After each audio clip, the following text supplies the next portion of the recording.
قسمتی کے ساتھ ہمارے ساتھ ایک بزرگ ہیں جنہوں نے نہ صرف تحریک پاکستان میں حصہ لیا بلکہ اپنی آنکھوں سے پاکستان بنتے دیکھا. آئیں ان سے بات کرتے ہیں اور ان سے پوچھتے ہیں کہ اس وقت قبیلہ کرلال کے جوانوں کی، بزرگوں کی کیا حالت تھی اور کیا جوش تھا، کیا جذبہ تھا.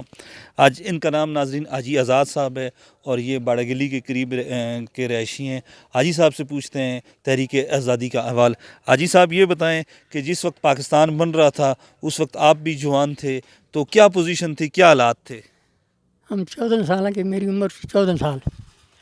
پاکستان جس وقت بنا ہم ادھر ہر جلسے میں جاتے تھے، ہر جلسے میں پاکستان ہیں اور نعرہ مارنے سے نعرہ تکبیر اللہ اکبر، پاکستان بنائیں گے، نہرو کو اٹھائیں گے، سینے گولی کھائیں گے، ایک پیالہ زہرو نہ تو ڈاکٹر پتر نہرو نہ، چیٹا روپیہ چاندی نہ تو ڈاکٹر پتر گاندھی نہ.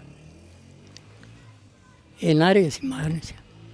اچھا حاجی صاحب یہ بھی بتائیں، اپنی زبان میں بے شک بات کریں، ہماری اپنی زبان جو ہے یہ ہماری شان ہے، آن ہے، ہمارا غرور ہے، ہمارا فخر ہے. یہ بتائیں کہ آپ ایبٹ-آباد تک جلسوں میں جاتے تھے؟ ایبٹ-آباد تک پیدل. اچھا اس وقت آپ کے ساتھ کون ہوتا تھا؟ بزرگوں کے کیا حالات تھے، کیا جوش تھا، کیا جذبہ تھا؟ اس وقت وڈیرے جڑے بہت جوش والے تھے، زبردست لوگ تھے، اچھے لوگ تھے اور انہوں نے پاکستان بنانے میں جذبہ تھا. اور نوجوانوں کی کیا پوزیشن تھی اس وقت؟ بہت انہوں کی بہت جوش تھا، بہت جوش تھا. اچھا حاجی صاحب آخری بات یہ بتائیں کہ اس وقت گاڑیاں شاڑیاں تھیں یا پیدل لوگ جاتے تھے؟ پیدل جاتے، گاڑی یہاں تھی اور پیدل زیادہ جاتے تھے. تو اس وقت قومی جھنڈا بھی تھا، جھنڈا شنڈا اٹھاتے تھے، کیا کرتے تھے؟ جھنڈا اٹھاتے تھے، جھنڈا اٹھا کے نعرہ مارتے تھے، نعرہ تکبیر اللہ اکبر. یہ بھی نعرہ لگتا تھا لے کے رہیں گے پاکستان، بن کے رہے گا پاکستان. ہاں بالکل بالکل.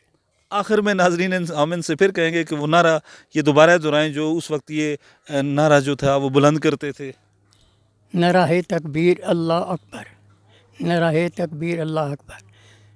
نہرو کو اٹھائیں گے، سینے گولی کھائیں گے، پاکستان بنائیں گے، ایک پیالہ زہرو نہ ڈاکٹر پتر نہرو نہ، چیٹا روپیہ چاندی نہ ڈاکٹر پتر گاندھی نہ. ایسے نعرہ اٹھاتے تھے.